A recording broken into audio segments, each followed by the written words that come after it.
ఈ స్థితిని తండ్రి మీ వాక్యము చేత కడిగి నీ బిడలను తండ్రి దహించు అగ్నిగా మార్చమని. ఎందుకంటే నీవు దహించేటువంటి అగ్ని వయ్యుండి నీ అగ్ని చేత నీ ప్రజలను అభిషేకించే దేవుడవు.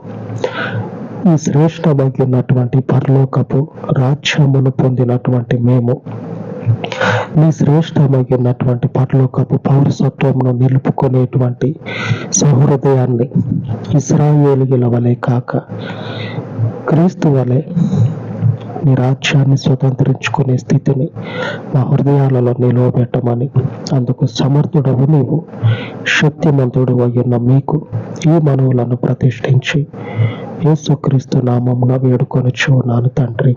ఆమేన్, ఆమేన్. మన దేవుడు నిత్యము మనకు తోడయ్యుండును గాక. ఆమేన్, ఆమేన్.